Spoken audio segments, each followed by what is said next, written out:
Okay, next chapter is how do organisms reproduce. Okay, सबसे पहले हम बात करेंगे व्हाट इज रिप्रोडक्शन। रिप्रोडक्शन क्या होता है?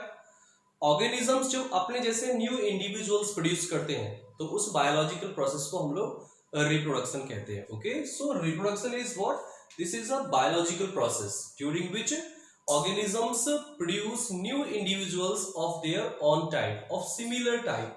तो अपने जैसे न्यू इंडिविजुअल्स या फिर आप कह सकते हो ऑफस्प्रिंग्स प्रोड्यूस करना, इस प्रोसेस को हम लोग रिप्रोडक्शन कहते हैं। सो this is a producing, reproduction is what?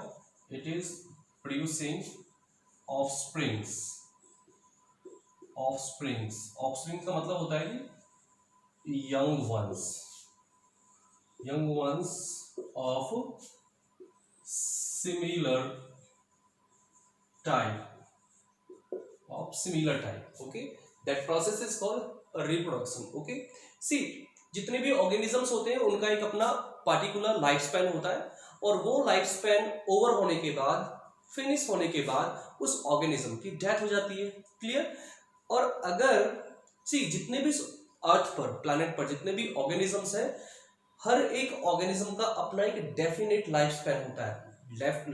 Life span से मतलब होता है period between the birth and natural death. Okay, so किसी ऑर्गेनिज्म का ये लाइफ स्पैन एक दिन होता है, किसी का एक वीक होता है, किसी का कुछ महीने होता है, किसी का कुछ साल होता है, किसी का हंड्रेड्स ऑफ ईयर्स भी होता है। ओके, सो अलग अलग स्पीसीज का लाइफ स्पैन अलग अलग होता है, लेकिन ये तय है, ये पक्का है कि जितने भी ऑर्गेनिजम्स पृथ्वी पर रहते हैं, अर्थ पर पाए जाते हैं, हर एक ऑर्गेनिज्म का अपना एक डेफिनेट लाइफ स्पैन होता है। Okay, definite life span. So life span is what? This is the period, it is a period between birth and natural death of organisms. Okay, and जब ये ऑर्गेनिजम्स का life span definite है, तो वो life span over होता है, over होने के बाद उस ऑर्गेनिज्म की डेथ हो जाती है। तो अगर ऐसा चलता रहा तो इस पृथ्वी से, इस अर्थ से जितने भी ऑर्गेनिजम्स है वो सारे के सारे गायब हो जाएंगे, डिसअपियर हो जाएंगे, और लाइफ डिसअपियर हो जाएगी। लेकिन ऐसा कभी भी नहीं होता है, क्योंकि ये ऑर्गेनिजम्स अपना लाइफ स्पैन ओवर होने से पहले, फिनिश होने से पहले अपने जैसे न्यू इंडिविजुअल्स प्रोड्यूस करते हैं। ओके, फिर उनकी डेथ हो जाती है, और फिर ये न्यू इंडिविजुअल्स ग्रो करते हैं, मैच्योर होते हैं, और फिर अपना लाइफ स्पैन पूरा करने से पहले फिर वो भी अपने पेरेंटल ऑर्गेनिजम्स के जैसे न्यू इंडिविजुअल्स प्रोड्यूस करते हैं, और फिर उनका लाइफ स्पैन पूरा होता है, उनकी डेथ हो जाती है, और ये प्रोसेस चलती रहती है।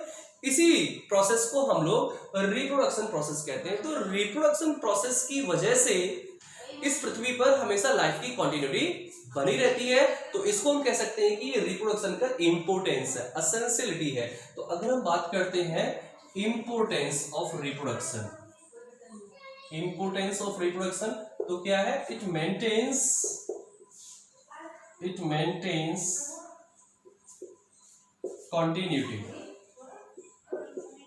continuity of life on earth।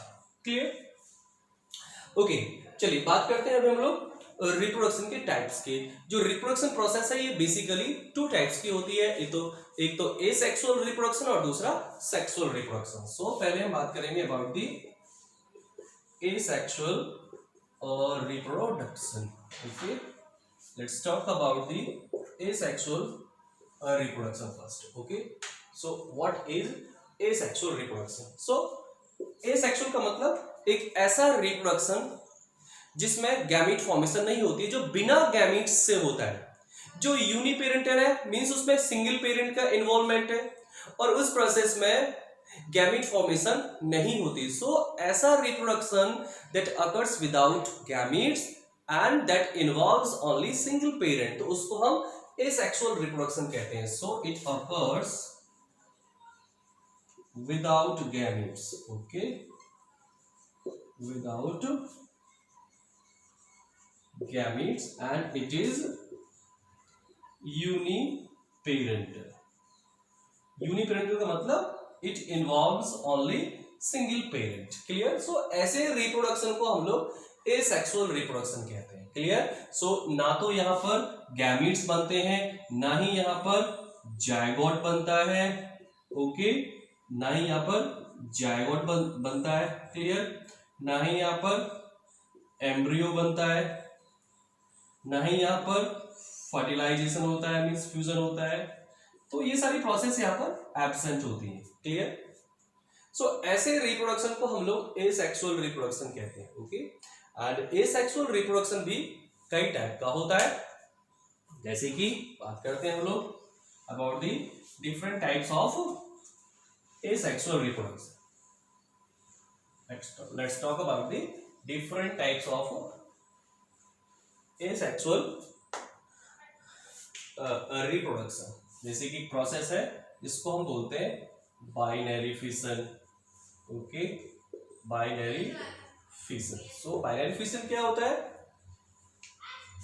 पहली बात तो बाइनरी फिशन यूनिसेलुलर ऑर्गेनिजम्स में होता है, सिंगल सेल ऑर्गेनिजम्स में होता है, जैसे कि अमीबा, पैरामीशियम, यूग्लिना।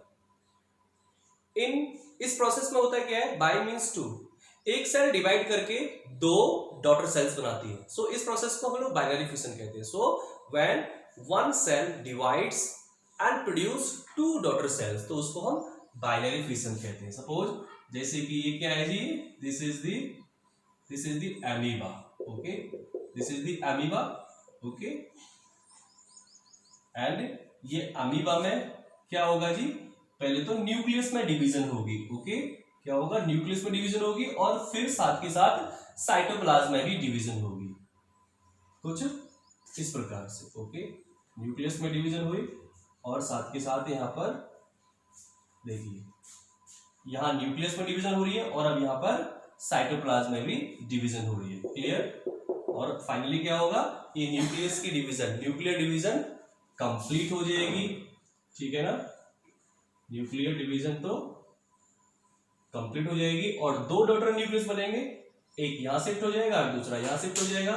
और अब जैसे न्यूक्लियर डिवीजन कंप्लीट हुई तो ये साइटोप्लाज्म की डिवीजन भी, साइटोकाइनेसिस भी कंप्लीट हो जाती है और एक अमीबा से, एक सेल से दो नई डॉटर सेल्स बन जाती है, ओके, दो नई डॉटर सेल्स बन जाती है, ओके, लाइक दिस, ओके।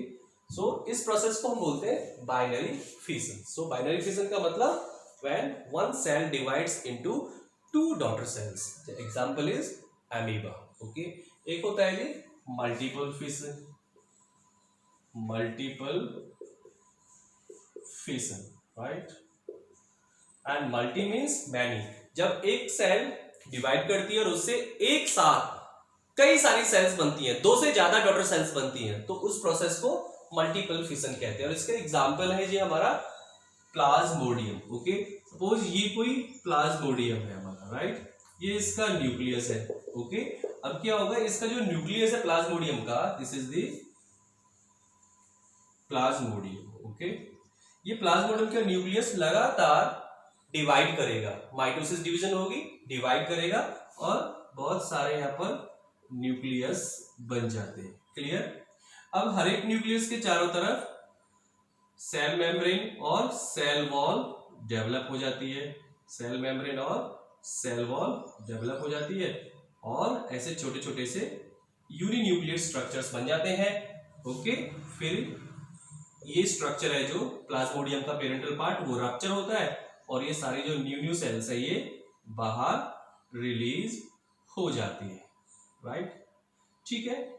तो इस प्रकार से देखो, एक सेल से बहुत सारे डॉटर ऑर्गेनिजम्स प्रोड्यूस हो गए, बहुत सारे डॉटर इंडिविजुअल्स बने, तो इस प्रोसेस को बोलते हैं हम लोग मल्टीपल फिशन, ओके।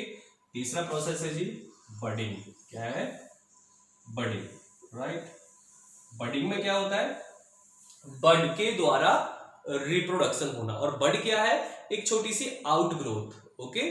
किसी ऑर्गेनिज्म के आउटर सरफेस पर, बाहर की तरफ या बॉडी के अंदर एक छोटी सी आउटग्रोथ डेवलप होती है और उस आउटग्रोथ को हम लोग बड कहते हैं। वो आउटग्रोथ यानी कि बड पेरेंटल बॉडी से टूट के अलग होती है और फिर it grows into new organism, जैसे कि east.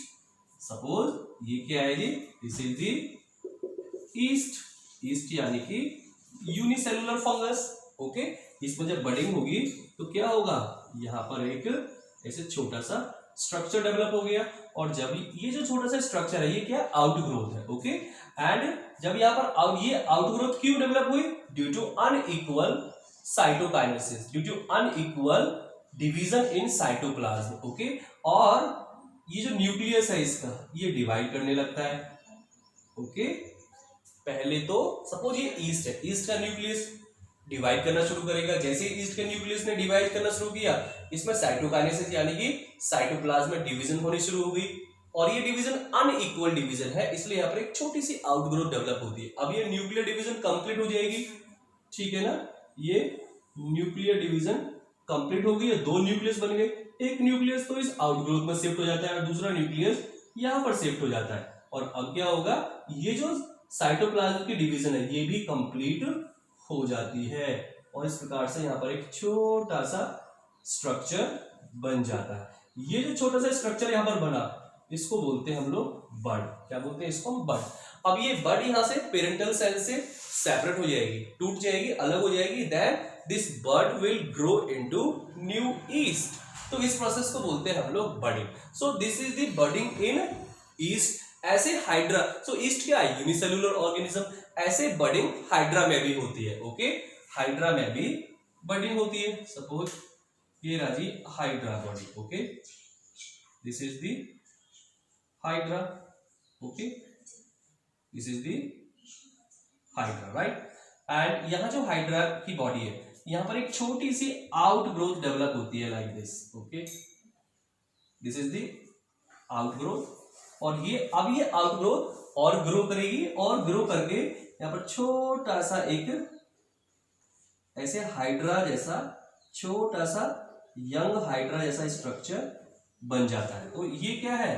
This is the young hydra, जिसको कि हम लोग हाइड्रा बड भी कह सकते हैं, ओके। ये हाइड्रा बड यहां से टूट के अलग हो जाएगी, सेपरेट हो जाएगी और फिर ये हाइड्रा बड से नया हाइड्रा डेवलप हो जाता है। तो इस ऐसी प्रोसेस ऑफ रिप्रोडक्शन को हम लोग बडिंग कहते हैं। क्या बोलते हैं जी? Budding. Clear? Okay. Asexual reproduction का दूसरा पार्ट, एक तो हो गया जी बाइनरी फिशन, दूसरा हो गया मल्टीपल फिशन, तीसरा हो गया बडिंग और नेक्स्ट है fragmentation and regeneration, okay. Next is fourth one is fragmentation, right. Fragmentation. Fragmentation में क्या होता है? कोई ऑर्गेनिज्म है और वो जो ऑर्गेनिज्म की बॉडी है वो छोटे छोटे पार्ट्स में टूट जाती है, ओके। और हर एक पार्ट को हम फ्रेगमेंट कहते हैं और फिर हर एक फ्रेगमेंट से नया ऑर्गेनिज्म डेवलप हो जाता है। क्लियर? ओके। सपोज जैसे कि एग्जाम्पल के तौर पर स्पाइरो गायरा, ओके। ये है जी एक स्पाइरो गायरा, क्लियर। एंड ये स्पाइरो गायरा का न्यूक्लियस है जी, ओके। एंड ये इसके ये क्या है जिसका? This is the chloroplast of spirogyra, okay. This is the क्या है जी? ये spirogyra, okay. Spirogyra ये एक प्रकार की एल्गा होता है, ग्रीन एल्गा होता है, फिलामेंटस है। अब क्या होगा? ये स्पाइरो गायरा छोटे छोटे पीसेस में टूट जाता है, ओके। सो एक पीस, दो पीस, तीन पीस, ये क्या है? फ्रेगमेंट्स। क्या है जी? ये फ्रेगमेंट्स, ओके। और हर एक फ्रेगमेंट से अब नया स्पाइरो गायरा डेवलप हो जाएगा। तो इस प्रोसेस को हम लोग बोलते हैं जी फ्रेगमेंटेशन, ओके। और एक है रीजेनरेशन। रीजेनरेशन का मतलब रीजेनरेट होना, क्लियर। फिर से रीडेवलप हो जाना, रीग्रो होना किसी बॉडी पार्ट का।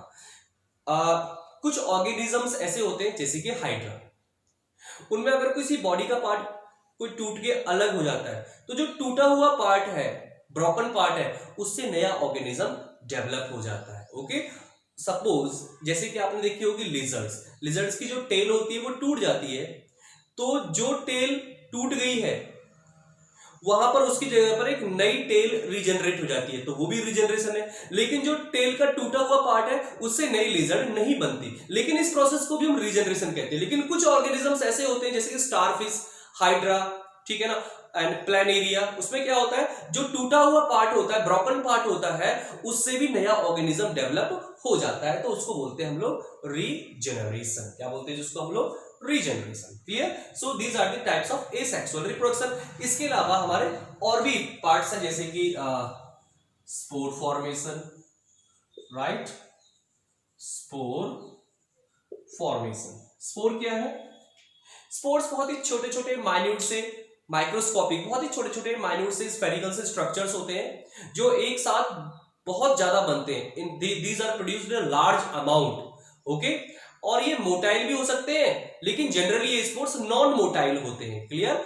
ये थिक वॉल भी हो सकते हैं और ये थिन वॉल भी हो सकते हैं। इनके अंदर रिजर्व फूड मटेरियल स्टोर भी हो सकता है और रिजर्व फूड मटेरियल नहीं भी हो सकता है, ठीक है ना।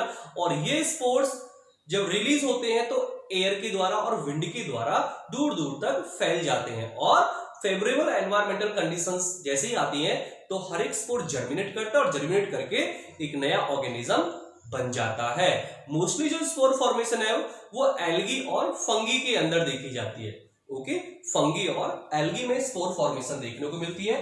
तो स्पोर्स क्या है? Spores are the minute structures which may be thin walled or thick walled, which may be motile or non-motile, which may have reserve food materials or may not have reserve food material, and these spores are produced in large amount, okay, and when these spores are released into environment, these get dispersed to distant places with the help of the air currents or water. Clear? And on arrival of the favorable environmental conditions, each spore germinates and grows into new individual, and spore formation mostly हमें fungi में या कुछ algae में देखने को मिलती है। So spores are the asexual reproductive propagules, asexual reproductive propagules. Clear? And next है जी vegetative propagation, vegetative propagation, okay. Vegetative propagation, कुछ प्लांट्स ऐसे होते हैं जो अपने वेजिटेटिव पार्ट्स के द्वारा रिप्रोड्यूस करते हैं, और वेजिटेटिव पार्ट्स कौन से होते हैं? लीफ, स्टेम और रूट्स। तो कुछ प्लांट्स अपने रूट्स के द्वारा, लीव्स के द्वारा और स्टेम्स के द्वारा नए प्लांट्स बना लेते हैं, उसको बोलते हैं वेजिटेटिव प्रोपेगेशन या वेजिटेटिव रिप्रोडक्शन, जो कि एक प्रकार का एसेक्सुअल काइंड का रिप्रोडक्शन है, ओके। जैसे कि बाय रूट्स, एग्जाम्पल के तौर पे जैसे कि स्वीट पोटैटो, ओके, जैसे कि सीसम, स्वीट पोटैटो, सीसम, गुआवा, ओके। ये सब क्या है? ऐसे प्लांट्स हैं जो अपनी रूट्स के द्वारा नए प्लांट्स बना लेते हैं। इनकी रूट्स में कुछ बर्ड्स होती हैं, कुछ स्पेशल टाइप की बर्ड्स होती हैं जिनको एडवेंटिशियस बर्ड्स बोलते हैं। सो इनकी roots, these roots contains adventitious birds. इनकी रूट्स में एडवेंटिशियस बर्ड्स होती हैं और ये एडवेंटिशियस बर्ड्स जर्मिनेट करती हैं और ये नए नए प्लांट बना लेती हैं। क्लियर? सो कुछ प्लांट्स अपनी रूट्स के द्वारा नए प्लांट्स बना लेते हैं तो उनको बोलते हैं vegetative propagation by the roots. कुछ प्लांट्स ऐसे होते हैं जो लीफ के द्वारा रिप्रोड्यूस करते हैं, नए प्लांट बना लेते हैं। एग्जाम्पल है ब्रायोफिलम, ओके, ब्रायोफिलम। जैसे कि ये कोई ब्रायोफिलम का लीफ है, right, this is the leaf of bryophyllum, okay.